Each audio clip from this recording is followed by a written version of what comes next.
Welcome to the What to Read Next podcast. This podcast is hosted by Laura Amin, a voracious reader of romance and young adult novels. In this podcast, Laura interviews fellow readers and authors and asks them for book recommendations of what we should read next. We hope you enjoy it. Welcome to the What to Read Next podcast. We're happy to have you back, so let's introduce ourselves. Well, I'm Keziah Frost, and I am the author of The Reluctant Fortune Teller, which is published by Park Row, Harlequin, HarperCollins.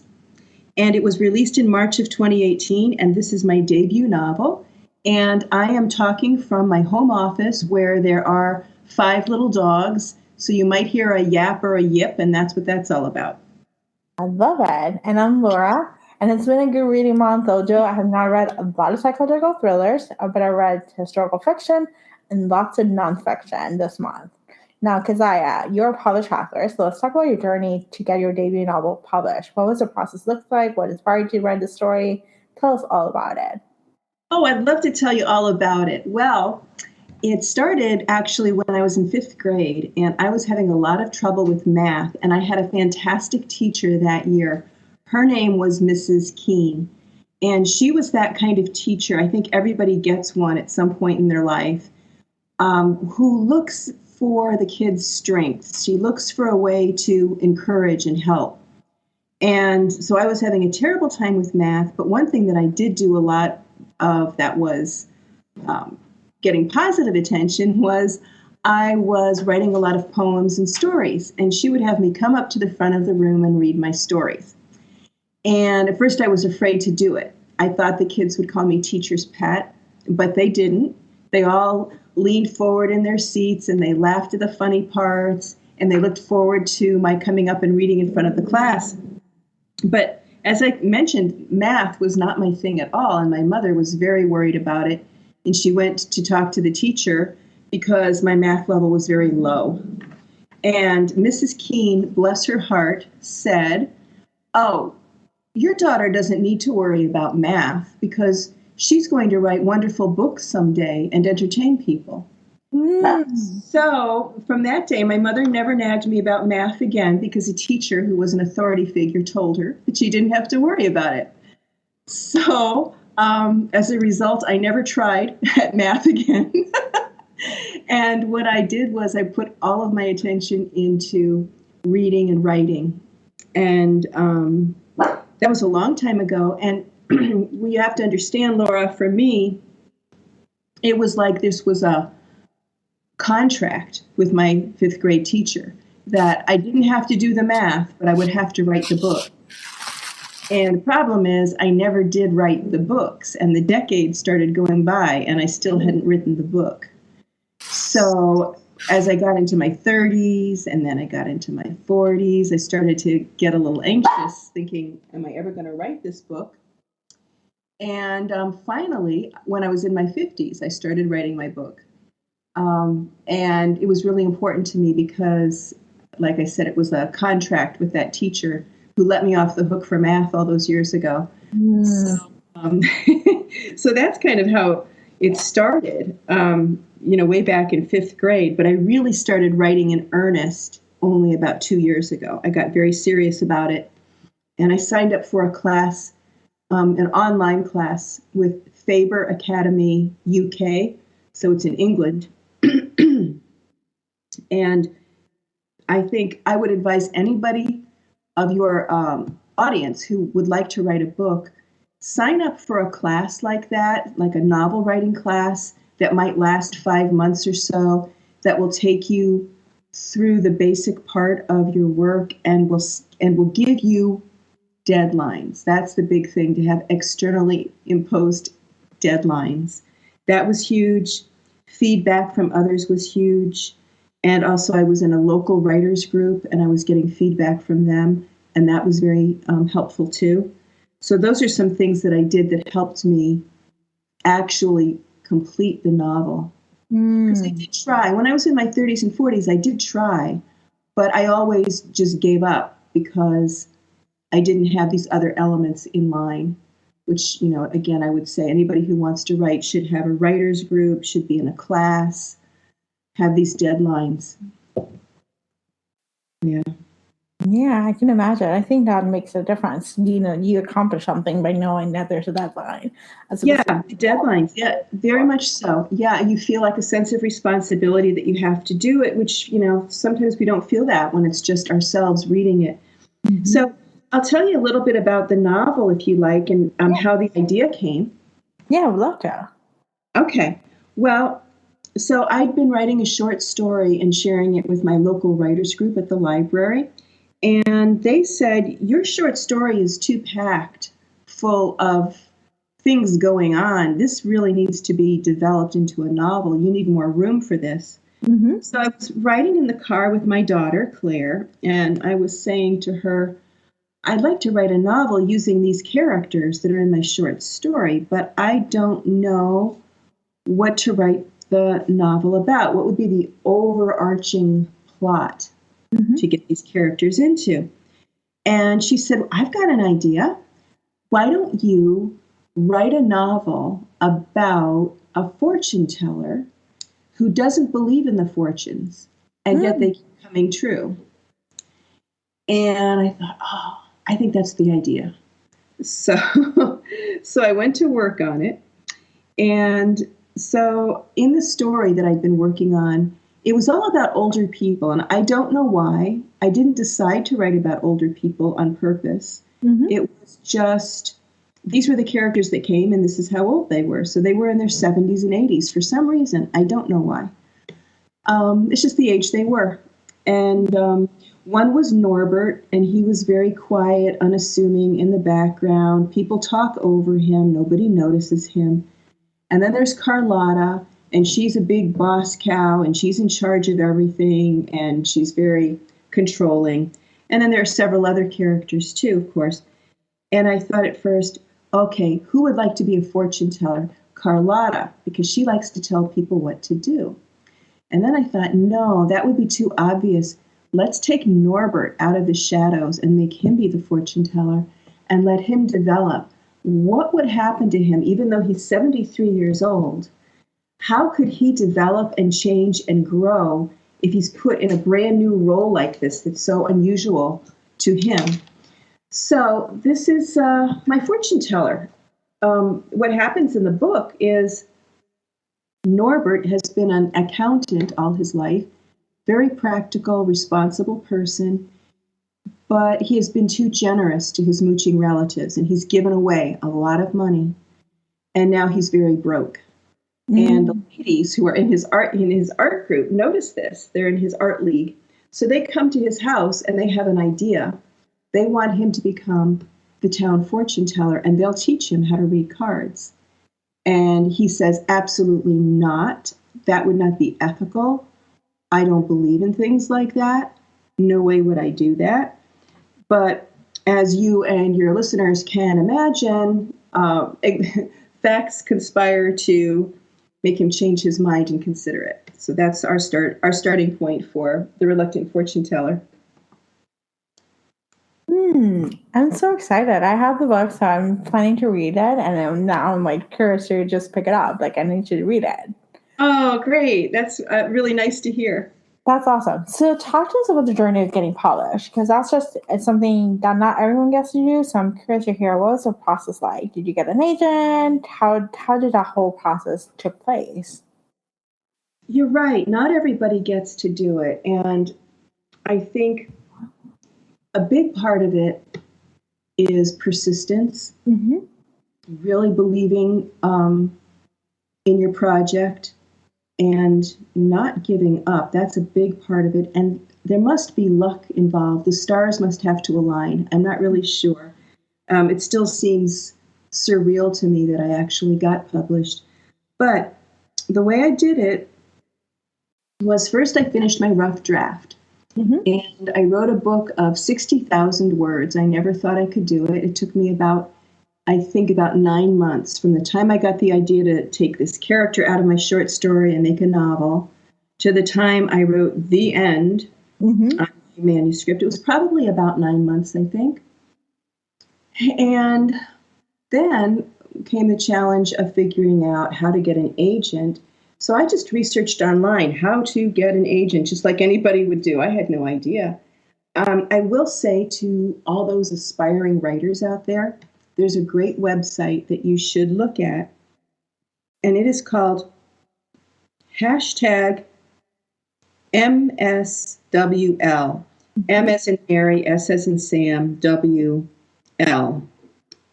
as in Larry. So it stands for Manuscript Wish List. Mm. This is a website where agents have tweeted what they're looking for, and someone has archived it all on this website.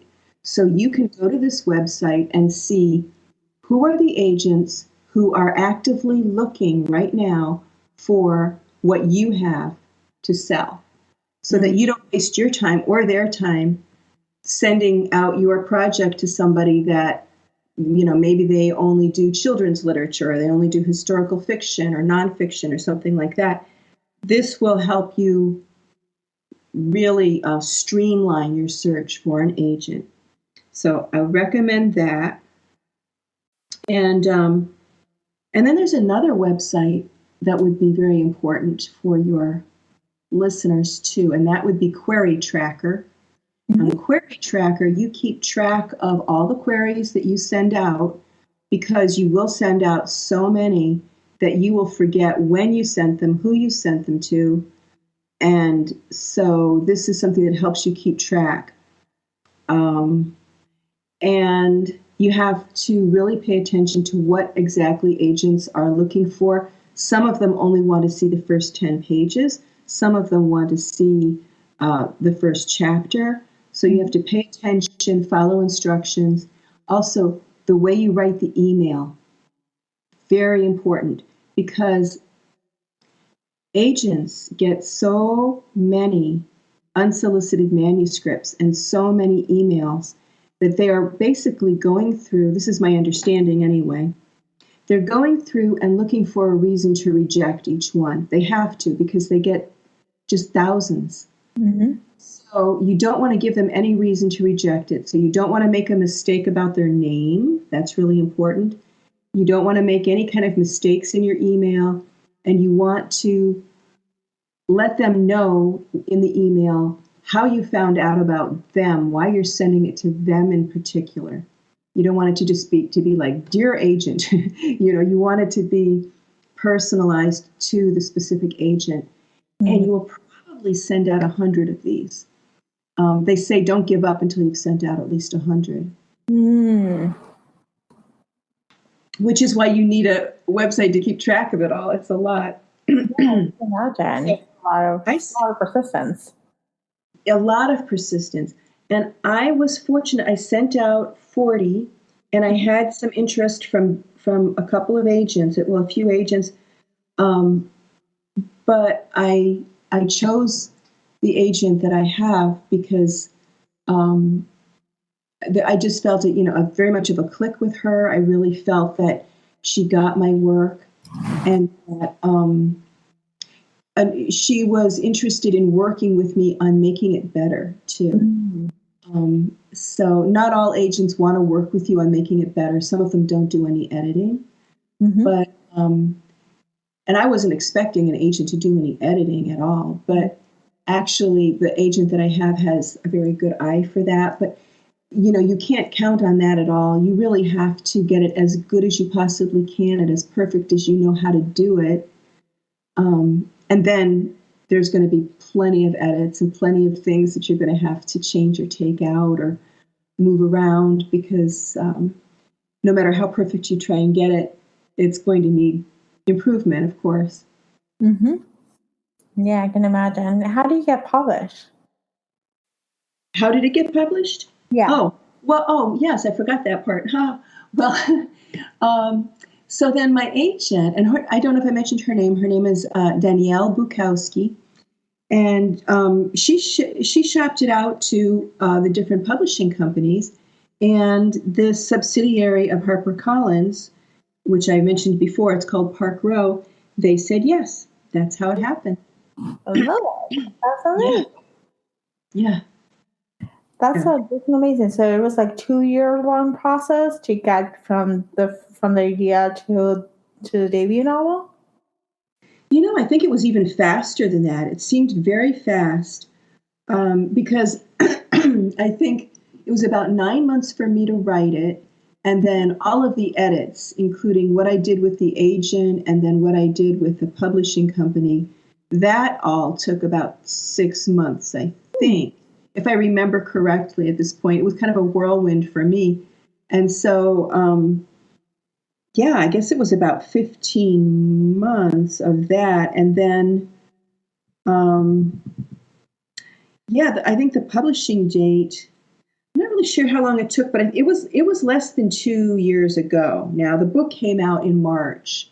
So, yeah, it might have been something like that, like 18 months or, close to 2 years. Yeah. Wow, that's amazing. That's really great to hear.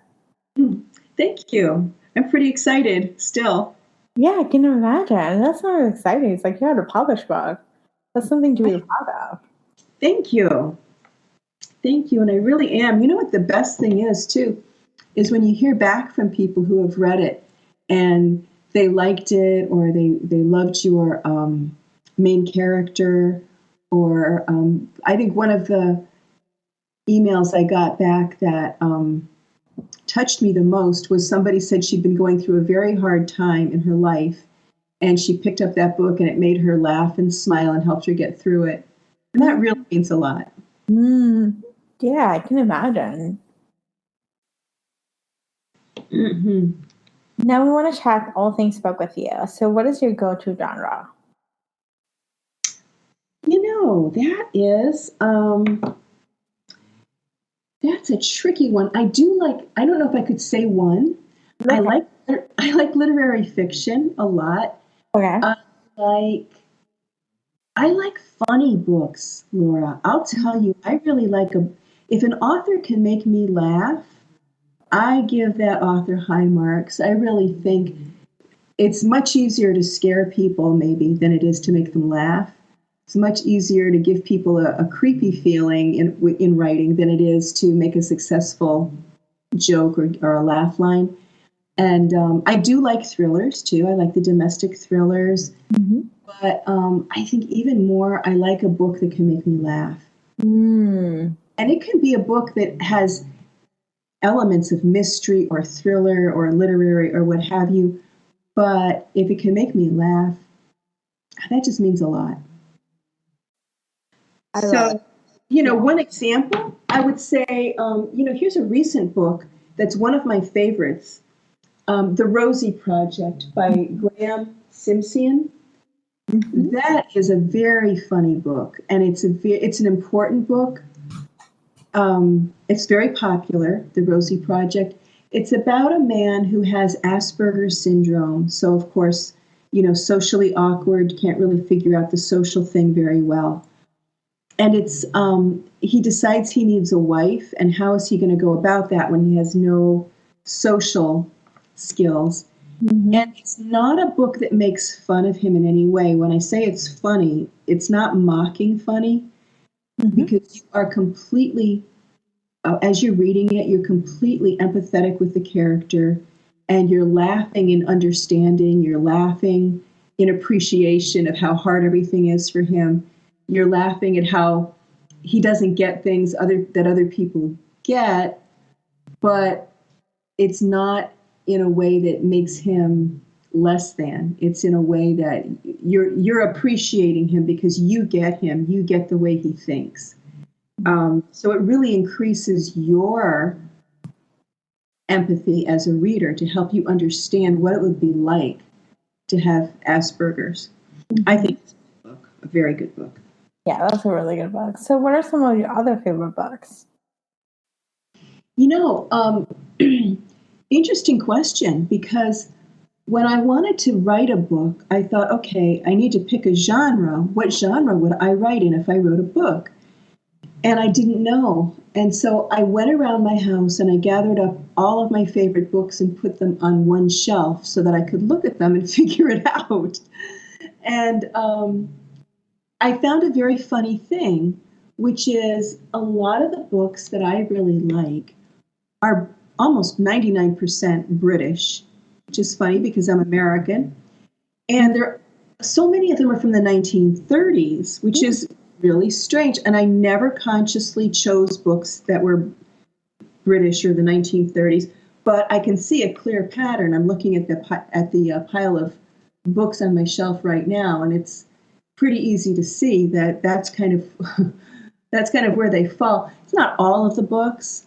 I do like others too, but some examples of 1930s British would be P.G. Wodehouse. He wrote books about My Man Jeeves, Right Ho Jeeves. These are books about an aristocratic man and his valet, and they're very, very funny. And Cold Comfort Farm by Stella Gibbons. And The Enchanted April. Now that was made into a movie, I think, in the 90s. The Enchanted April might be my favorite book ever. It's the most beautiful book. It's funny, and it's also deep. It has psychological insight, and it takes place in a beautiful place in Italy, so it takes you to a beautiful surrounding. These are some of my favorites. I do like Sarah Waters. She's a British writer. Another book that came out recently that I like is The Snow Child. I don't know how to say her name. Eowyn Ivy. That's an interesting one. That one is based on a Russian fairy tale. And it's about a couple who always wanted to have children and they never could. And one day they went out and built with the snow a snow child. And they put cranberry on the lips and they put blueberries in the eyes. And then they went into their little house and went to sleep. And in the morning, the snow child came alive. And there are different versions of this story. It kind of reminds us of the gingerbread man. Well,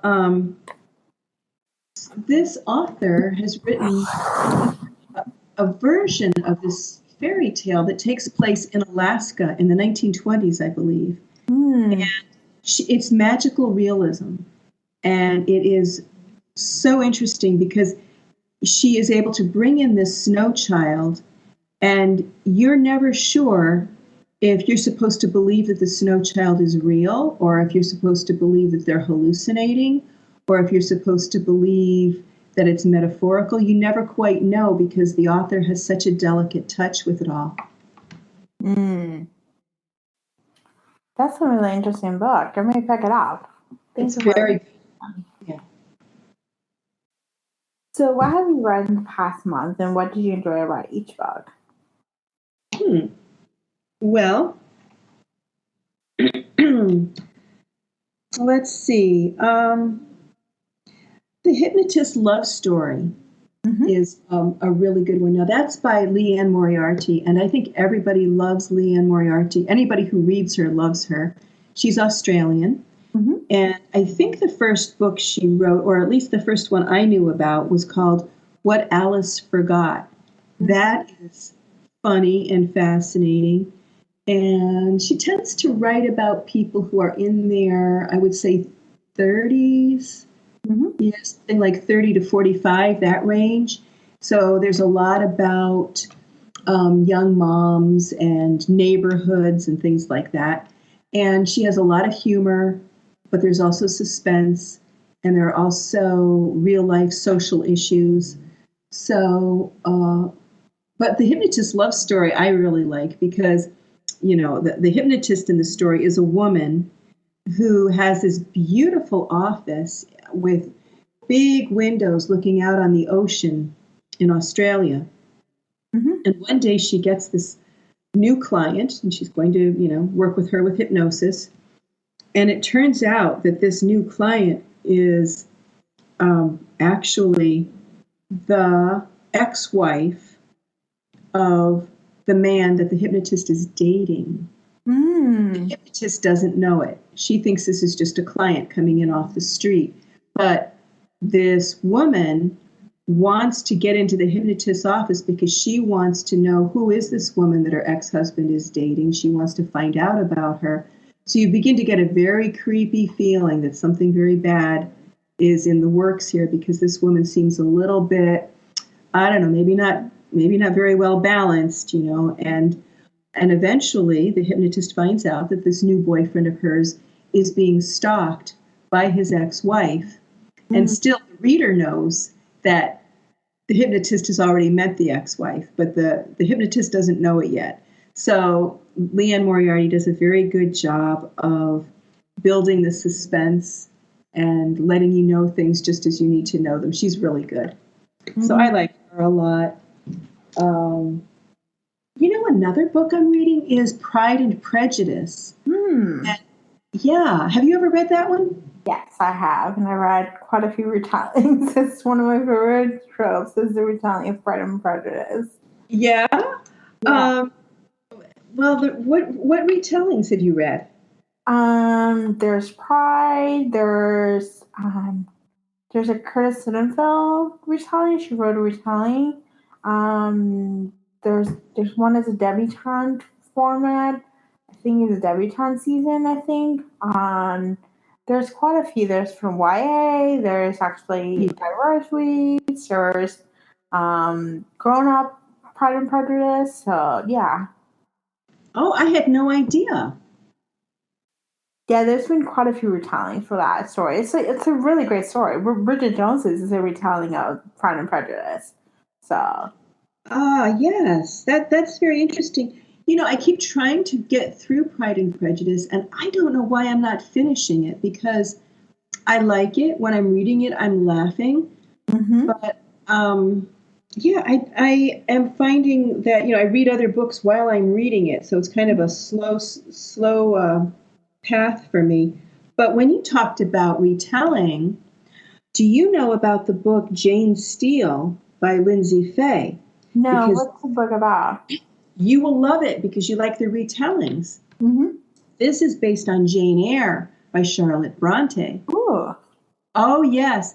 And there's a point, I think it's at the very end, or maybe towards the end, where Jane Eyre says, "Reader, I married him."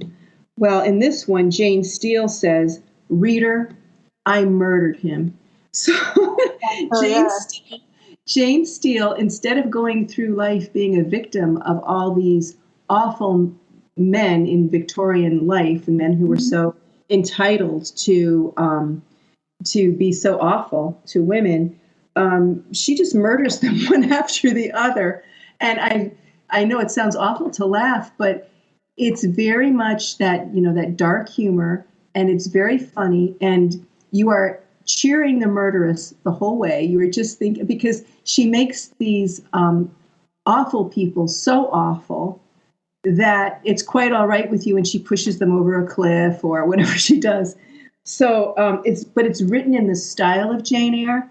So it's very much that flowery Victorian writing.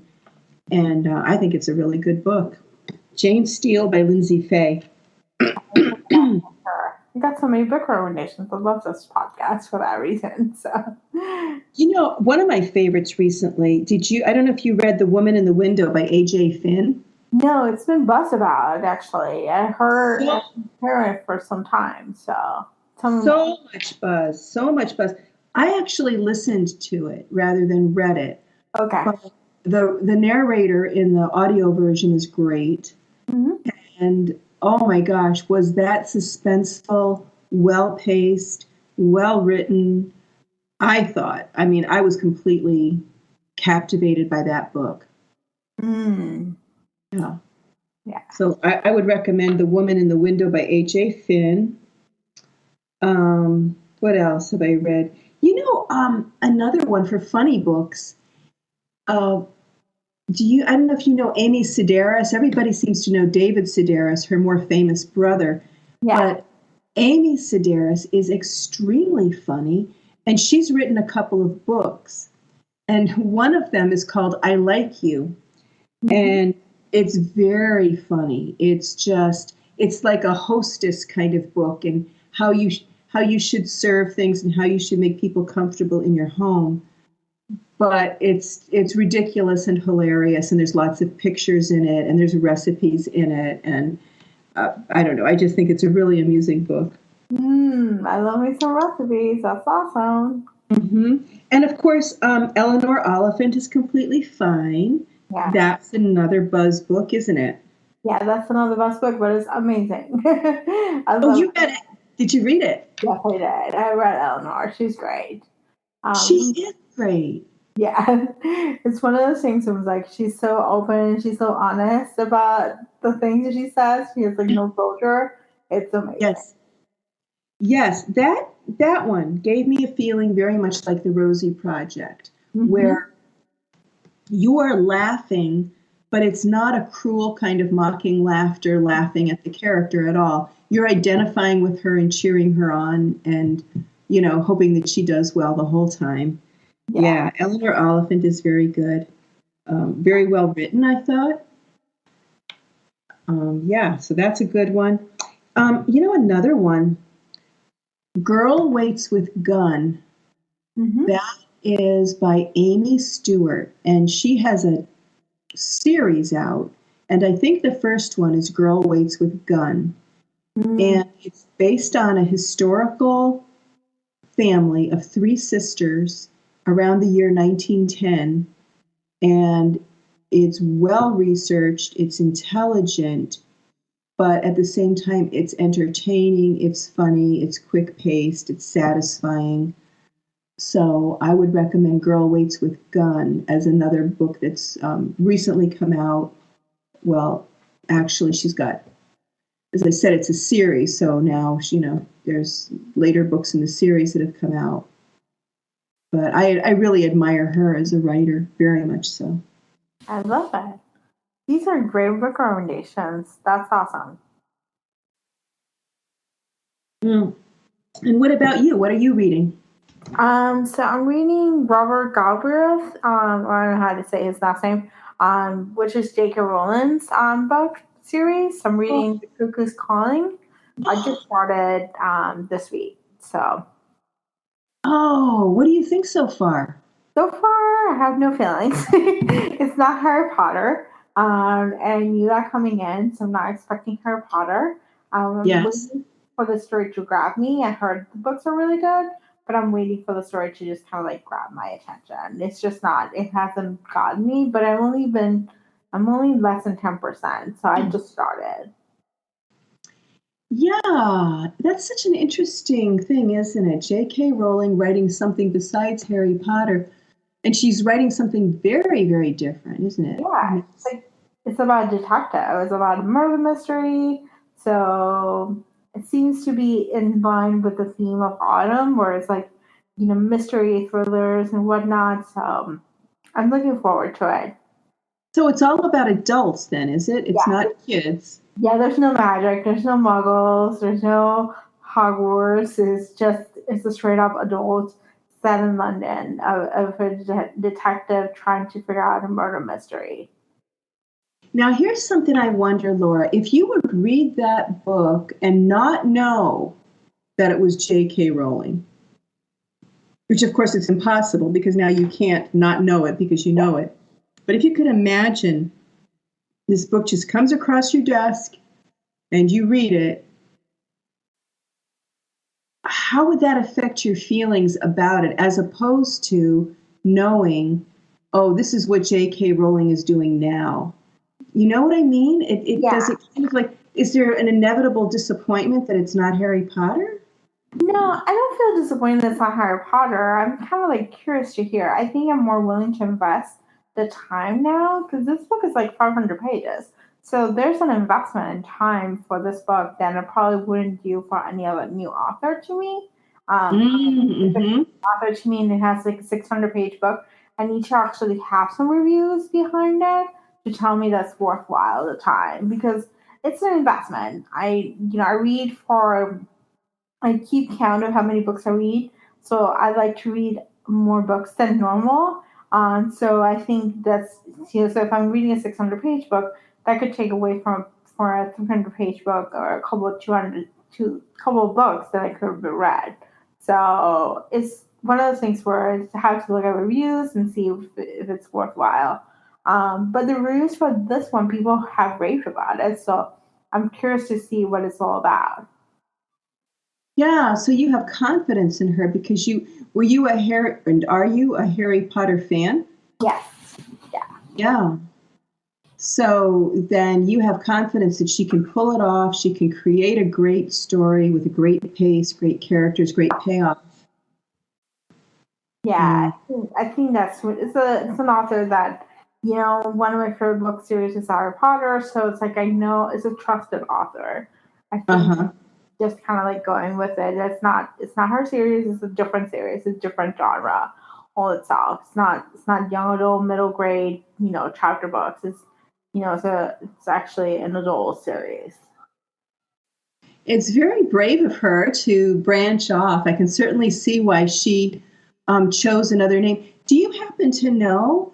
Did she want people to know that JK Rowling was behind this pen name, or did she want to keep that secret? I think it was secret at some point, and then she came out with that.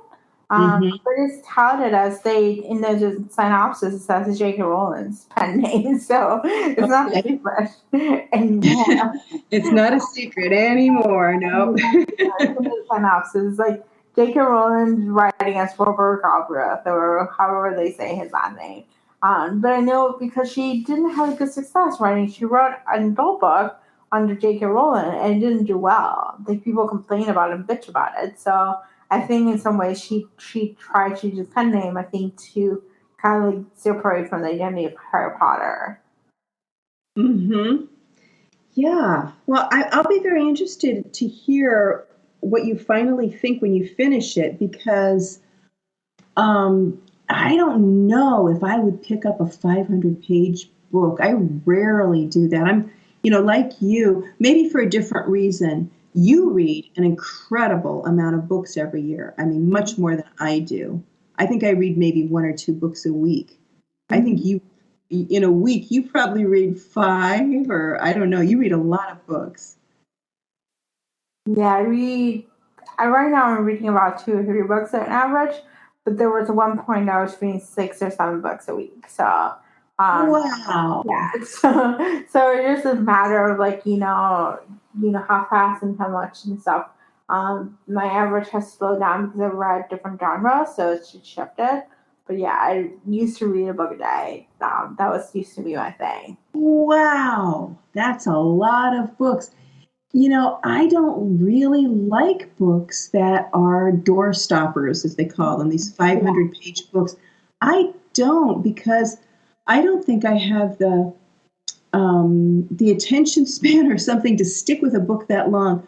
When I look at the books that are my favorites, which again, they're right here on my shelf, they tend to be about 60,000 words. They tend to be more narrow volumes. I'm looking at right now The Haunting of Hill House. That's on my favorite.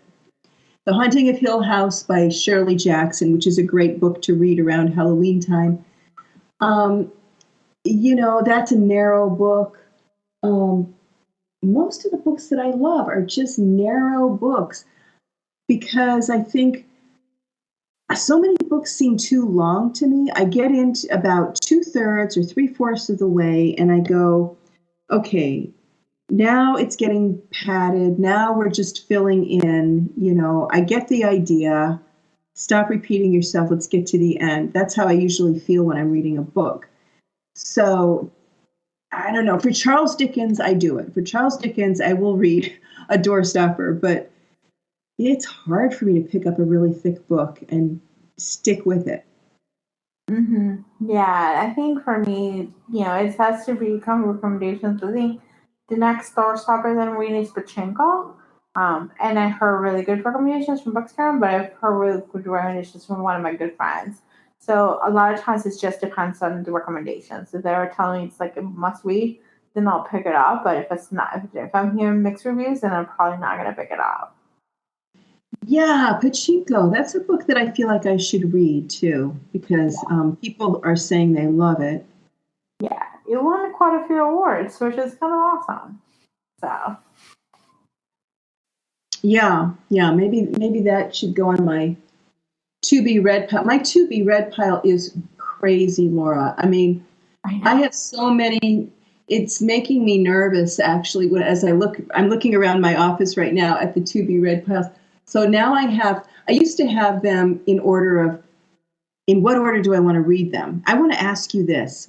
What order do you put your TBR pile? Because Um, I changed so mine. it changes. So I'm a mood reader. So there's a couple of things that change. I'm a mood reader. So there's books that I may pick up based on mood, or palate cleanser. So if I read a heavier book, then I may read a palate cleanser or read a lighter book afterwards. So and then there's books that I get from the library. So I use the library a lot. Mhm. So now I use it for ebooks and I use it for hardbacks. So it just depends on what's available in the library and then based on recommendations. So if I have them from the library and if I usually have like a stack of like 5 or 6 books from the library, and if I hear recommendations about one book, then I'll pick it up. But if I don't hear any recommendations, then I'll look at synopsis and do like what am I feeling for. But yeah, I'm a mood reader for the most part. I don't write a list for TBR. I keep tabs of what I read on a journal, just kind of like write down like books that I need to read for review and books that I need to read. But I read based on what I feel like it. Mm, okay. Yeah, I had my to be read pile. Like I tried to put what I should read next first. Mm-hmm. And then now I've just divided into here's all the white books, here's all the black books, here's all the red books, Mm-hmm. because that way it looks pretty. And also it helps me to see what I have because it changes it up. But it's very daunting. A book that you buy at some point, say you're in the airport and you see a book and it's like, oh, I like this one and I like that one. I'll buy them both. Then you read one of them on the plane, and then you bring the other one home and you put it on a shelf, and it sits there for a couple of years, and it's just kind of like nagging you, like, you bought me, you should be. I don't know. I have a very guilty conscience about all these to be read books. Do you Yeah. ever feel that pressured by the to be read pile? Oh my gosh, yes. I feel crushed because I read for review. So I get books from publishers before they get published. And I have Mm-hmm. a ton of those and they're always daunting me. I'm like, I know I need to pick an arc. I know I need to pick an arc. And it's like, when am I gonna pick an arc? It's like putting it out there. So making room for those and then making room for the books that come up that are due in the library. So yeah, it's It's so daunting. cool that you get arcs. That is so cool. Yeah, yeah, it's kind of cool, but there's a responsibility. You have to read the book and keep reading Yeah. it. So, like, oh my gosh, when am I going to read all the books? So, yeah, Because if you didn't read the book, then the publishers might not keep sending them to you. yeah, I think so. Mm-hmm. So you want to read the book because, yeah, they're sending it to you in that hope that you're going to review it. Yeah, Mm-hmm. yeah, and I try to read those on just try to read around publication days. But sometimes I may just not be able to get to, and then may I read them and then still submit about a review. But yeah, it's like there's the dynamics of getting art. Yeah. Yeah. It's just daunting, isn't it, that there are so many books coming out all the time. Yeah. Like I think every Tuesday a bazillion gajillion books come out. Yes. Tuesday It's is incredible. publication day. Yes. It's I never really understood that before. How many books come out constantly? Mm-hmm. Yes. Yeah, so for any one book to to stick its head up and make itself noticed above all the others, um, I don't know what it takes. Again, it's the stars aligning kind of a thing. I mean, I know publishers sometimes get behind certain books and push, but um, it's just incredible how many books are coming out all the time. Mm-hmm. Yeah. Which is great. It's we have so much to choose from now, and that's fascinating. And it's fascinating to watch genres grow. You know, domestic thrillers right now. Those are really huge. And it's funny. I read an article. I think it was about 5 or 6 months ago, and it said, "Oh, the domestic thriller is dead. We're done. No more of those." not so much. They're still really hot. Yeah, there are. They're still coming out. There's quite a few that are good. And there's quite a few Yeah. that are not so good. But yeah. Now, what do you think about that? Why do people love that? I mean, I would imagine it's mostly women reading them, don't you think? Yeah, I think so. I think it's a fun story to get lost and to, trying to figure out what's the twist, what the turn. Is a page turner. So it will grab your attention and just hopefully you'll finish the book. Yeah, yeah. I mean, it's kind of fascinating that it's when you read a book, it's an emotional experience, and you think, why would we sometimes choose an emotional experience that's going to be so tense and worrisome and full of danger and full of problems? But maybe part of it too is when you close the book, you say, oh, well, that was just a book. That's not my life. Mm-hmm. Yeah, thank God that's not my life. Most of the time, thank God that's not it. So. Yeah, yeah. Yeah, it is a little bit of an escape. And it's also maybe an exploring, like, what would I do if I had this problem? What would I do? What is the heroine going to do? How's she going to solve this? How's she going to get out of it? Can I learn something from this? Yeah. Do you think? Yeah, I think that's where it's like the twists and turns. It's like, would I do this, or do I trust this narrator, or do I don't trust this narrator, or this specific action? Is that something that annoys me or not annoys me? So Yeah. Speaking of old fiction, there is an old domestic. Well, speaking of old domestic thrillers, of course, Daphne du Maurier is the queen of those with Rebecca. She started it. But there's one by a British author, of course, there I go with my British authors, Celia Fremlin. She wrote a book called The Hours Before the Dawn, and it is a slender volume, like I like, and it is tight, and it is absorbing, and it is fascinating, and it is about a young mother, who has 3 little kids. One of them's a baby who never stops crying, and this mother can't get any sleep. And the family needs to take in a boarder into their house to make ends meet. And they bring in this woman who is very strange, and there's something not quite okay about this boarder. And the woman who is not getting enough sleep is not sure if she can trust her own perceptions or not, because she's not getting enough sleep and she's getting very suspicious. And it's just a great tale. It's short and it's well done. So I would recommend that to anybody who wants to go back and look at some earlier domestic thrillers to see where they sprang from. And that's, again, The Hours Before the Dawn by Celia Fremlin, and it's British. 1950s, I think. I love it. That sounds like an awesome book to pick up. So that concludes our show. So now we want to hear from you. What are you currently reading? So come on over to the blog, whattoreadnextblog.com, and share your favorite books. We have a brand new Facebook group where you can join and connect with fellow readers and get book recommendations, and join our upcoming virtual book club next month, which we're reading The Great Alone by Kristen Hanna. To join the group, go to whattoreadnextblog.com/Facebook.